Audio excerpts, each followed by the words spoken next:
All right, so this is Tuesday afternoon, and after a pause during the summer and early fall, LCC is getting back with our Tuesday webinars where we have coffee with LCC alumni. So it's truly has been quite a long break. I do hope that those who will be joining us, who are joining us now live on Facebook and who has joined us on Zoom, are enjoying this and have missed having coffee together with us. And truly, this is very excited as LCC starts its 30th anniversary year. And we have dedicated this year to continue our Coffee with Alumni series, but just kind of to keep playing with the number 30 and to be focusing on 30 alumni from 30 different countries. Um, we did cover certain countries already in spring. And tonight, our country is Lithuania, and our guest is Alisa Paivina, the class of 2007. And Alisa, let's have the floor where you introduce yourself and what you do right now, and then we'll go into our conversations and into learning more about your career. So welcome to the webinar today. Thank you, Aiste, and my pleasure to be a part of this event. And thank you for thinking about me and inviting me to this.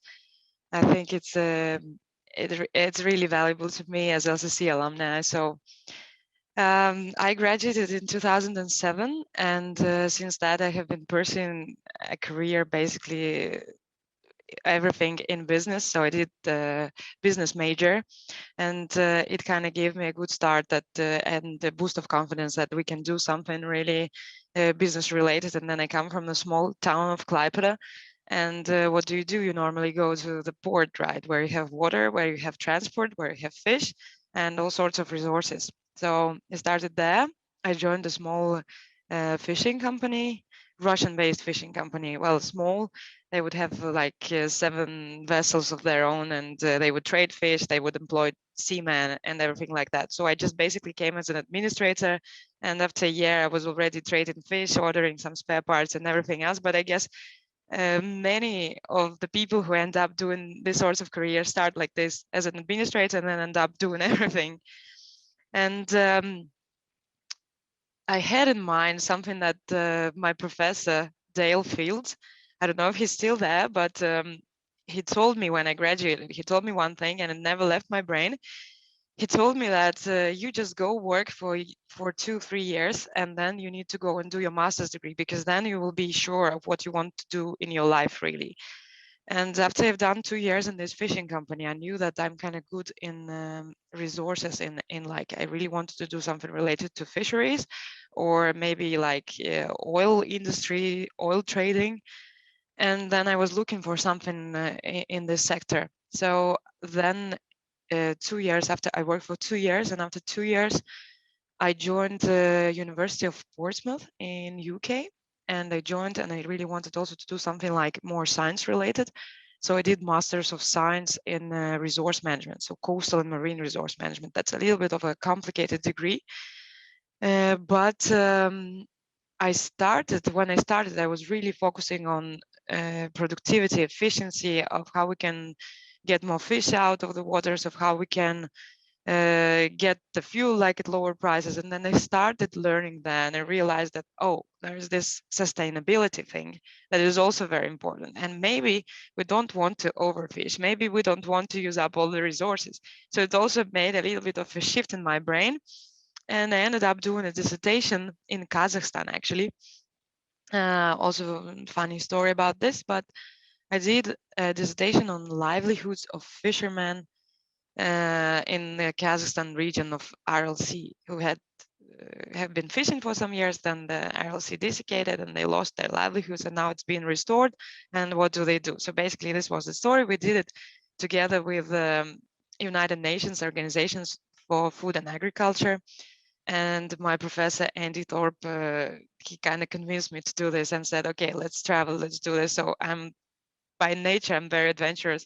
So I said, okay, maybe we'll pass on oil and we'll pass on fisheries, but let's do something interesting. So did that, and then as a continuation for the career, I joined the European Commission, which I like as a trainee for DJ Mare, which is also aligned with the degree. I really wanted to do that after I graduated from LCC, but one of the requirements was master's degree. So once I graduated from Portsmouth University, yeah, I got the confirmation and I went to Brussels. I stayed in Brussels for 9 months, I think. And after that, I realized that politics is something totally not that I would like to do, that I'm a business profile. And I also wanted to move to some warmer country probably and test something out, maybe learn a new language and have some fun. I was like, what, 27, 28. So I went to Portugal and yeah, I stayed there for like 7 years, and I had a little bit of my own business traveling to former Portuguese colonies like Angola, Brazil, and Mozambique, and of course the islands. And I learned Portuguese, and I still have a piece of my heart in that country as well. But then I had the business that I was doing that was related to fish again and trading fish. And then in 2015, the sanctions came because of this Ukraine-Crimea conflict.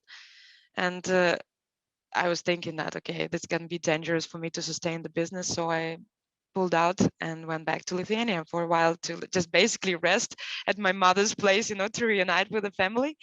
And all of a sudden thought, why, Lithuania is not that bad. And maybe I should try and find some job here. And here's how I ended up in DFDS, because there was this advertisement like, okay, we're looking for a sales manager. And DFDS is not a very unfamiliar company to me. My grandfather and father were employed in Lithuania shipping company, Lisko, at some point. So my last name was a little bit known, but I still wanted to do something commercial because I think one of my strongest part is still commercial. So yeah, I joined DFDS. I thought I'll join it for a couple of years, but 7 years passed. I'm here in DFDS, and I think I'm here to stay for a little bit more. We have the timeline. I think like as our former CEO said, I wanted to stay for 7 years, but now 12 years have passed, and this is my limit. So I think everybody has a limit. But so far, I enjoy working here, and I really look forward to continue working in this company. So I started as a sales manager 7 years ago. Then I was promoted to general manager after 5 years. And then after 2 months, I was promoted to a commercial director for freight. So I am representing the freight part, the commercial freight part, where I do a lot of commercial activities. Well, basically, I have a customer portfolio of around 40 transport companies. And then I do operational activities as well, which is related to vessel planning and booking. And I have 17 employees reporting to me, 3 of them being located in Riga, Latvia, and they have a purely sales office there. And then the rest, they are located here in Klaipeda. We have a small, cozy office, and we share 3 departments, which is a sales department, there's a booking and the customer service department, and there is shipping logistics, which takes care of the unit types that are not arriving on their own wheels, basically. So it's not truck trailers, but everything that can be loaded, reloaded, and so on. So a little bit of a background that I have given, and to have a link to what I would like to present today. I am the only girl in the team of 6 managers, and my boss is Anders Revsgaard. He's in Copenhagen, and then I have some peers in Sweden, in Germany, and in Estonia, and I also have 2 managers who are located here in Klaipeda, but they're taking care. The executive manager, he's taking care of administration, and then we have terminal operations, and our passenger demand manager, he's taking care of onboard and passenger experience and basically the terminal things. Okay. Well, and you're the only female in Yes. this group. Okay, well, we will get to that theme because I mean today's webinar's topic was about you being about the female leadership in the traditionally male dominant industry. And as you were covering the timeline of your career, some of the concepts and some of the even terminology, fisheries, freight. I mean, none of that sounds very feminine. So, of course, your career is, I mean, very impressive and very interesting, and we'll get to that. To me, of course, I would want to now kind of even touch base upon how you ended in the position that you are, having come to LCC and having done a BA degree in business administration.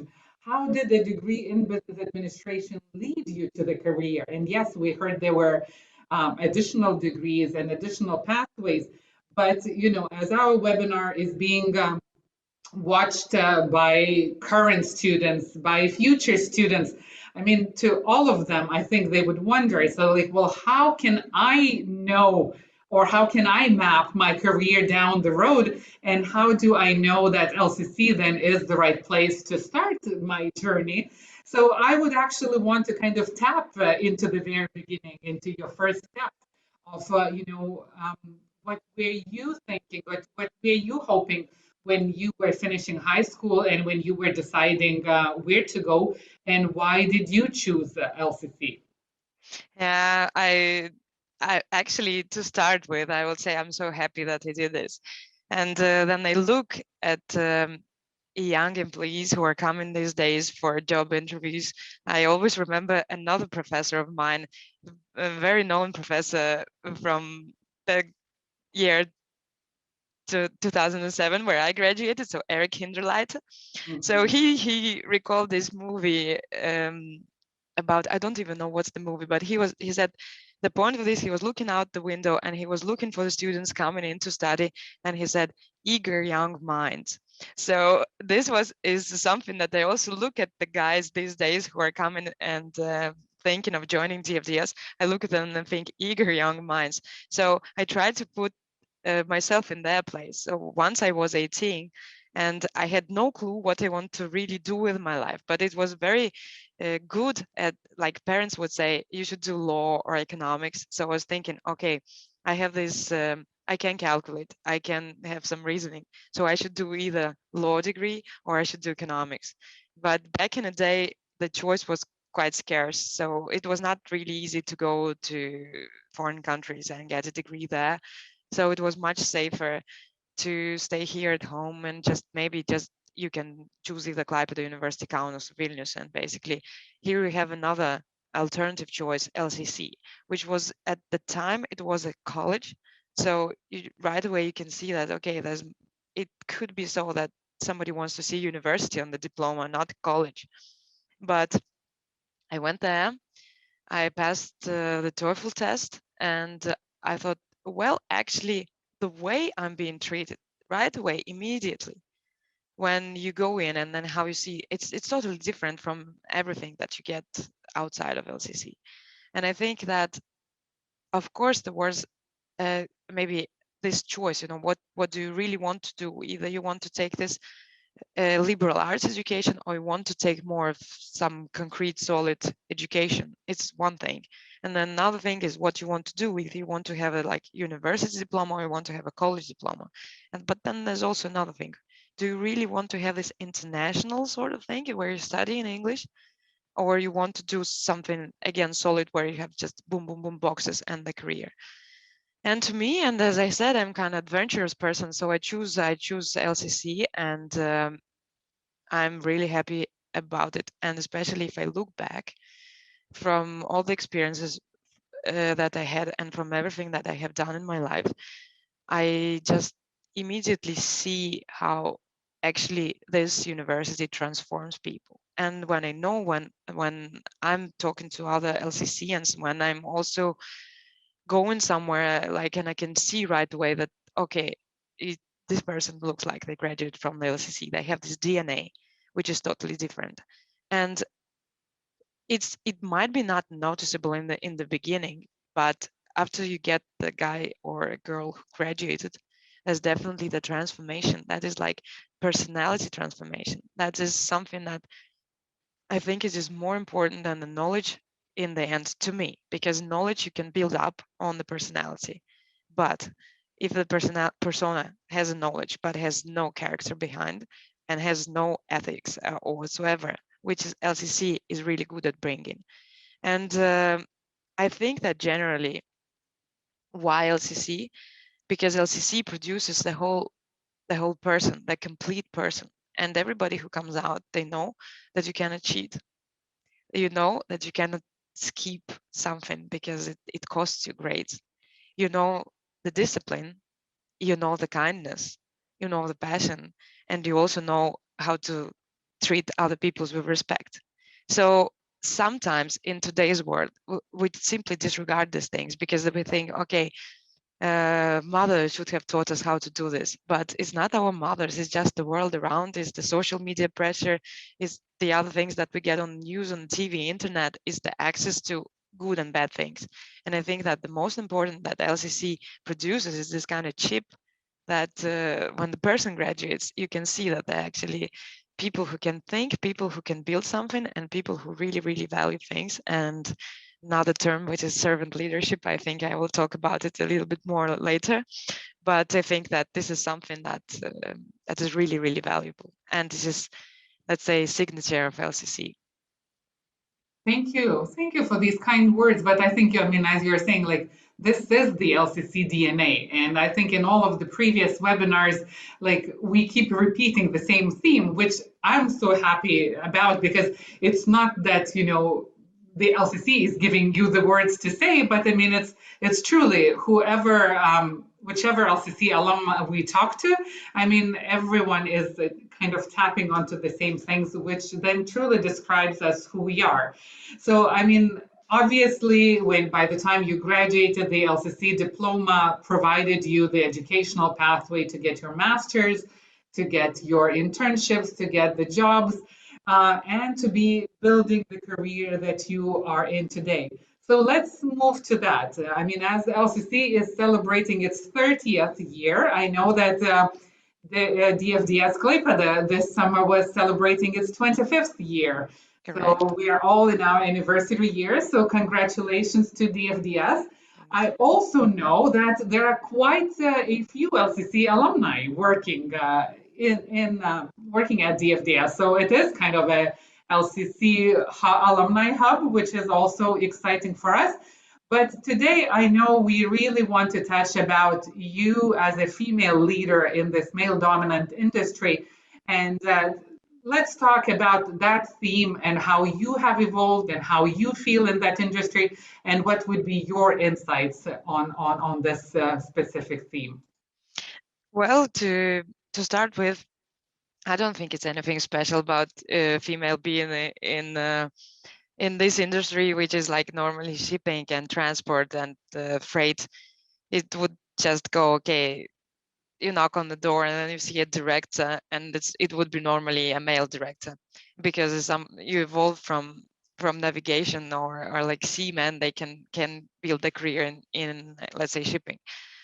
For me, it was natural because I come from a Siemens family, which is quite common in Klaipeda as well. I think many people in Klaipeda would either have somebody who's like a seaman or works in the industry. And then starting with that, we can probably look into cultural differences and why DFDS. Of course, DFDS, being a Scandinavian company, is a Danish company. So then once you start getting in DFDS, we have a really strong learning and development department that really invests into people. And then we also have a very strong part, which is corporate social responsibility, so CSR initiatives, where we have two main goals for, like, let's say we have this Win 23 strategy, and we have two main goals, which is like one of them would be CO2 emissions, so we want to be sustainable. So, and another one is that we want to be this is like diversity and inclusion initiative, where we want to have diverse employees. The reason behind it is basically that if you want to have like job done. You can probably hire 5 professionals who would do it fast and efficient, but you can also hire, let's say, 5 people of diverse background, and then you will not be that efficient. Maybe you will have more discussions around the things, but you will be more creative and you will grow in a different way.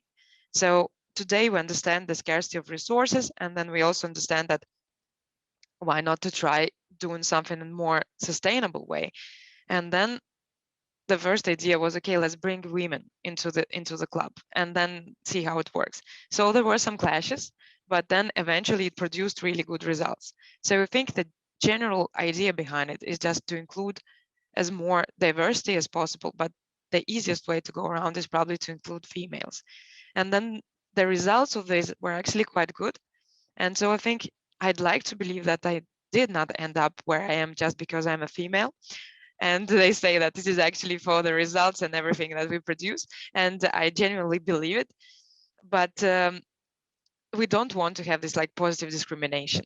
But in the end, where you look at where I came, when I came to DFDS, you would have a lot of female working in various positions, but that would be really, I came as a manager. So let's say my starting level at LCC was sales manager. So we just had another sales manager and that was it. The rest, there were like, I would say 60% of female. They were all supervisors. So basically below manager position, and all general managers and directors, and not to say vice presidents and CEO, CFO, they were all male.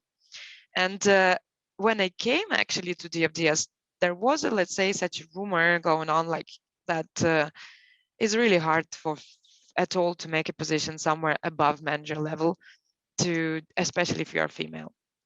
But to me, just yeah, rumor, whatever, you know, we do, as LCCians, we do what we know we do, and we do it in a good way, and then we analyze that, and then we fix whatever we can fix, and we go forward. So I was basically doing my job. I was enjoying the job, and it paid off. And I got the general manager position after 5 years, and I wouldn't say that the road was really easy. It was hard, and I had to sit down and I had to stand up. And I have to say that when I really got there into general manager's position one day, I think that together with me, some of the girls from the back offices, they popped up the bottles of champagne and they said, we got to something this time. And everything what I do, I knew I have received so many praise that I wasn't even expecting that it would be like this. So it actually comes out as a real surprise when I got it a little bit of one more step above. I got so many praise from the peer females who are working on this and probably tried to go a little bit upper.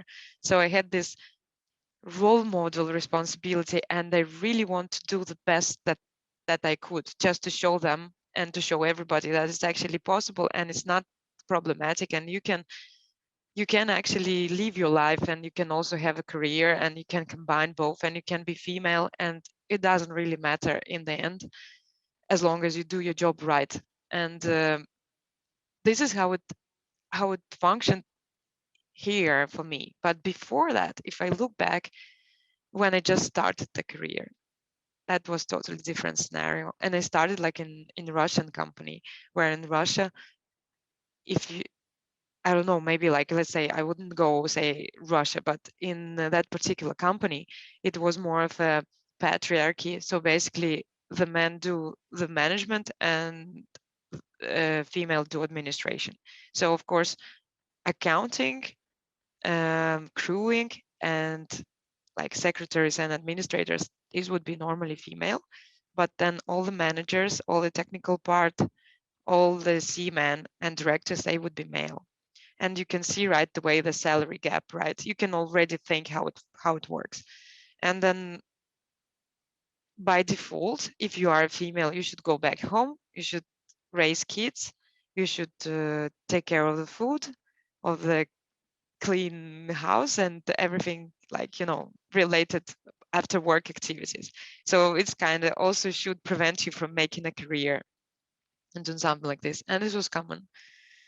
Then I went to UK and I saw that life there is totally different. And then I went to Portugal, and then I also seen the Southern European, let's say, perspective on how female are perceived. And the Southern European, this is actually, I don't know if I'm free to use this word, but I would say that a female captain or a female pilot is actually perceived as very sexy because they have more of the like matriarch structure. You know, there's mother that that has a word in the family. So if the mother does a career, and there's a lot of bankers, there's a lot of banking careers, females who are highly ranked.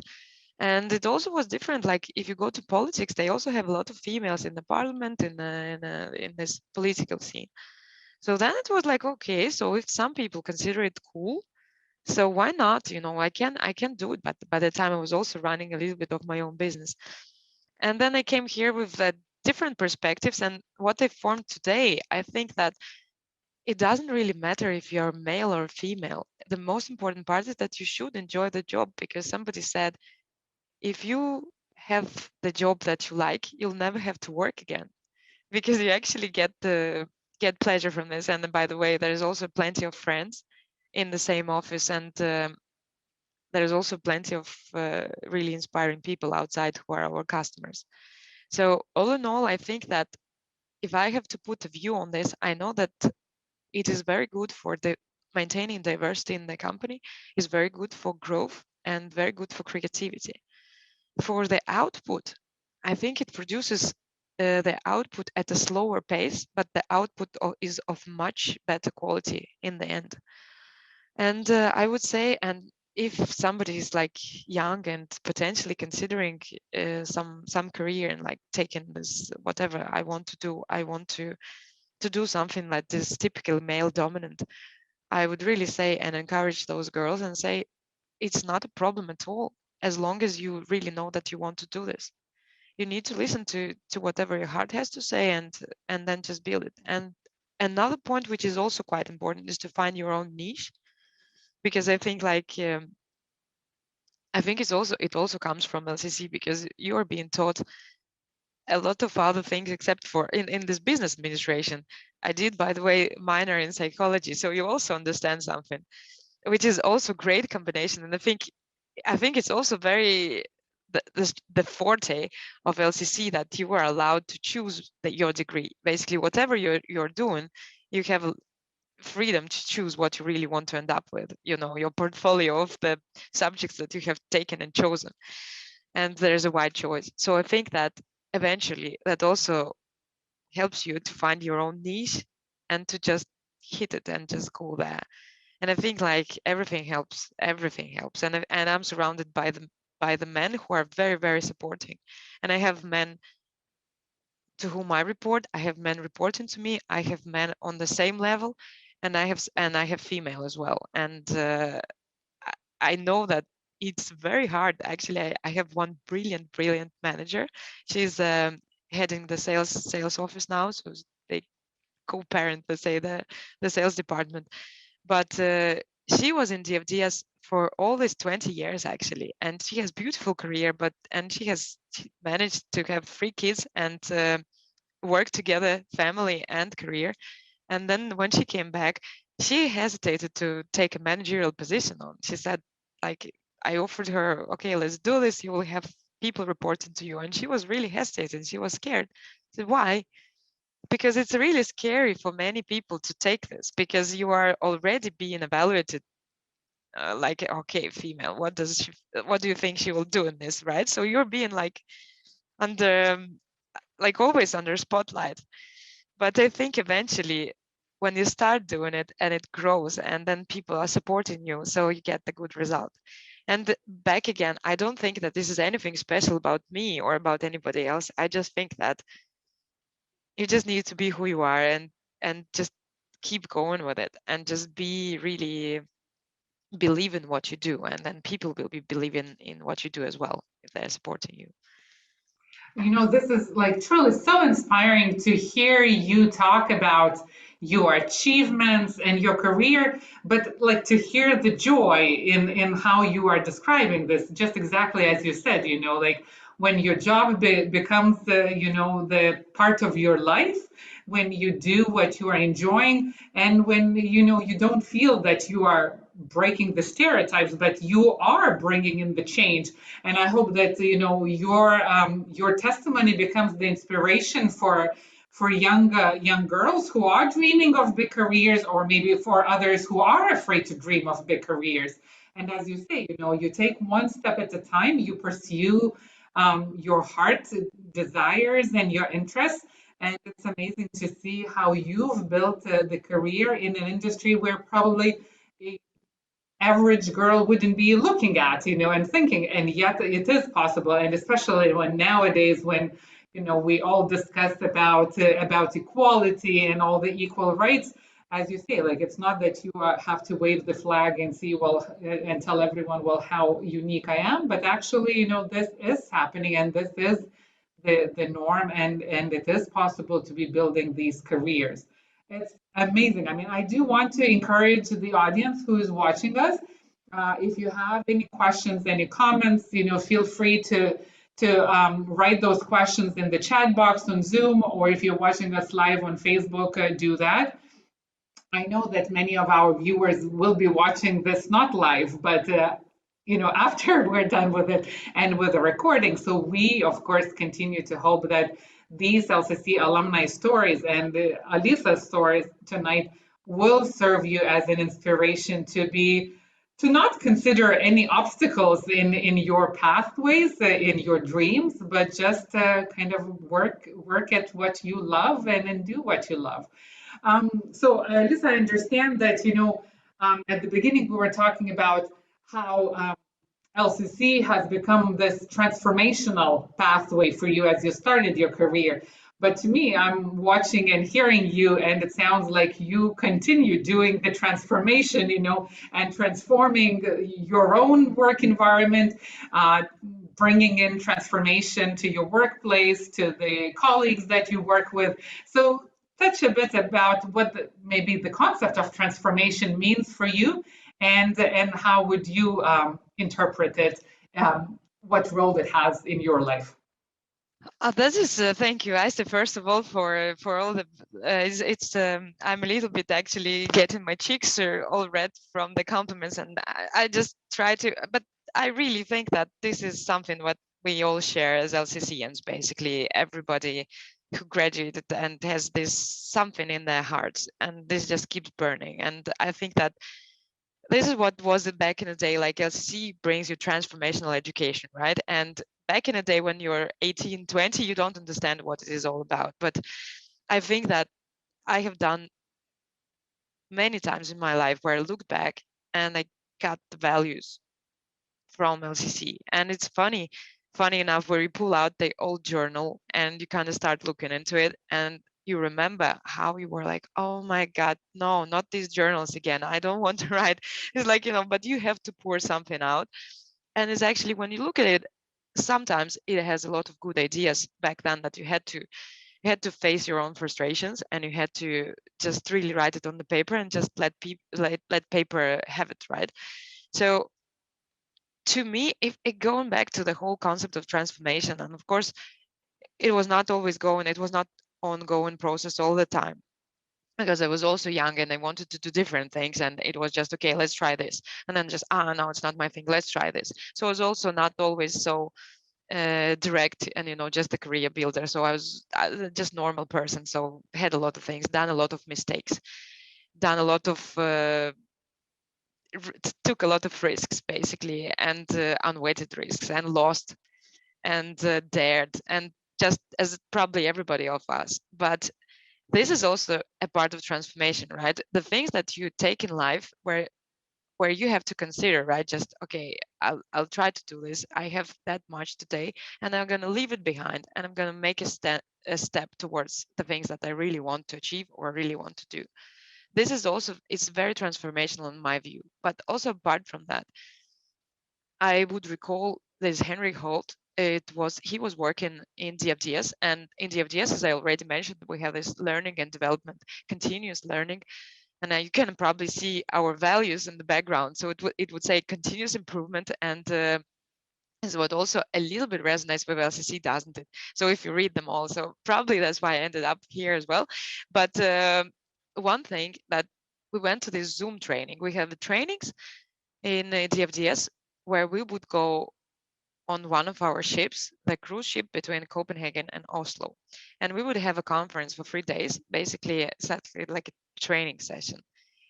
The good part about it is that you cannot leave the vessel. So basically are 24/7 on the vessel. So you always are in the process. And you also have little distractions because internet is really poor. And normally you would be just listening to this. And it's like, as a concept, it worked really well back in the day.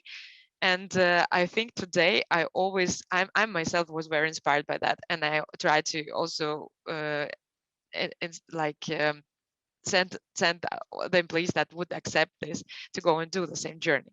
So there was, and you can have a lot of speakers from DFDS coming there and presenting, like, let's say, high ranking officers. They would go and say something inspirational, and we had anybody from CEO, CFO. We would have also the people's division with HR, in other words. And at that time, Henrik came in, and he's a funny guy. So he was wearing this jacket, and he says, every time I'm on the vessel, I'm wearing the same jacket for 10 years. And he just puts his hand into the pocket, pulls out a piece of paper. He said, I always have this piece of paper, and I always read it for 10 years. And so he lined out some truths. It was funny, really. It was funny how he presented it, but he said some serious truths. And one of the truths was, surround yourself with successful people. And then the second one is like, you are always a role model. I cannot recall the third one, just because for that I lost it. I would recall it on normal day, but right now I'm here, so I'm a little bit more on adrenaline. So I don't remember it, but it was also something very, very, very simple but useful. And I think that this is also a part of transformation, is how you look at it, because we always have some sort of somebody that can be really a burden to us, but we don't want to let them go. It could be not even the person, it could be the thing that they do that they like, but is maybe like a bad habit, and I don't want to let it go. And if you look at it from the perspective, like, surround yourself with successful people, and how you are, you start the transformation. So you have to go around those people. You have to see who is actually, like, let's say, set your life on fire, right? And then you need to see who is pouring the water on top of your fire and who's throwing the wood so it keeps burning, right? It's also the way how you look at this, and you also process who is surrounding you. You filter it out. This is one of the ways to transform. Second, where you are a role model, as we mentioned, like, you're always a role model. And it's true. Sometimes you are simply buying some stuff in the shop and you don't know who's actually seeing you when you're doing that, right? So you have to be also aware mentally of how you're all the time, how you perceive yourself. So that's a constant work for your personality, your persona. It's never over. Once we finish this talk, right, we're going to go and we're going to be ourselves, and we're going to be a role model to so many people outside. So I think that it's, of course, a certain level that permits you to do and understand certain things. So if you are, like, let's say, starting somewhere and you're like 18 and you don't really know where you're going, so it's really hard also to surround yourself from that standpoint with successful people. But when you start early and you go all the way and you have the right truths in your head, it's going to take you eventually to the success. That's, I'm a believer, 100%. And I think that going back to LCC and going back to the team that back in the day I was studying with, and we still have, not only that they have a lot of LCCians in the FDS, we actually still keep a good friendship outside. So there is still plenty of people who, even from foreign countries, with whom we talk once in a while. We cannot afford maybe meeting in person that often these days with COVID and everything, but we still maintain a good relationship, and I'm very proud of them and of their careers as well. And it's even those who didn't like do the career in itself, they still remain LCC ambassadors, and in my head. And that, I would say that this is also something that LCC does. It just helps you to do the right thing. It just puts you on the right path. Of course, it just gives you the tools also to do something right in a genuinely manner of the world, right, just. and kind, but whatever it is. So it's like very humane way of putting the things, of very like kind career building. This again servant leadership thing, right? Where you can do a lot of things. Actually, you can be a very strong leader, but with the same, you can continue respect the people that are working with you, that are everywhere surrounding you. And I think if that brings a little bit of explanation to how I view the transformation, because I can talk and talk and talk. I think it's something that I really enjoy doing with the same. Well, in a way, I mean, you're kind of already leading into usually what would be my last question. And you were already giving the hints and advice, being the role model for the future generations. But usually we end the webinar by, asking for our guest speakers words of wisdom for the future LCC generations. So, right, I mean, you've done the LCC experience, you've built your career. We already have students also who are at LCC and are building their own pathway and becoming, shaping their own future. But for those who are still, considering where to study, for the parents of the kids who are also, worried and worried about where the kids will end up and what is the right education, because there are so many choices these days. What would be your advice? Why LCC or why not LCC? But I mean, your words of wisdom for those future LCC generations. Starting from parents, I would say, first of all, is that LCC, what is the most important thing, probably, if I have to sit in that chair and hire people, which is also quite important, right, for the graduates, where they end up eventually. So one thing that is most important is that LCC does actually produce personality and people. And this could be, again, as I say, if you're hiring somebody, the knowledge actually, nobody would expect at entry level that somebody would come with huge experience and a professor and so on, but we value the person. And if we look at these days, if we look at our talents and how we profile them in DFDS, so that would be two main things that we look at. One of this would be performance, and the second one will be behavior. And then you can ask managers, what would you prefer? Would you prefer more of the good results or the good behavior? So it always goes, in my view, it always goes 50-50, because the person needs to know the right behavior, and then you can build the results on top of that. I think that what LCC does is that LCC totally transforms the kids who are coming, like they're very young, let's say that very young and unexperienced, and they're coming into good hands, and they eventually are transformed into people with right behavior for the business, for just simply being around people. Even if they don't pursue their career, they still are in good hands, and they have the huge background knowing the tools of how to do the right thing. That would be the first. And for the future students of LCC, I would just say, don't skip your classes, and don't cheat. No, but really, plagiarism, we only learn that in LCC, that it's not good to do this. I don't think any other university is taken as harsh in Lithuania, but this is also a discipline that is extremely important, and that is also, it is just, again, corresponds to everything that who we are. And again, to highlight that, I think that if you see that somebody who graduated from LCC, you can start the conversation, and you can actually know, and you can ask, did you graduate from LCC? And say, how do you know? Yeah, we know each other, right? Yeah, that is cool. That is LCC. That is who we are, and truly, I mean, as we are celebrating our 30th anniversary this year, the most exciting thing is to look at the careers, at the pathways of our alumni, to look at our current students. Right now, actually, LCC has almost 800 students, and 80% of them are international students. So, and these international students this year come from 57 different countries. So the setting in which they are, and the values that they are, being taught, and like all of this corresponds to what you have said, to what you have defined as meaningful in your own life-shaping journey.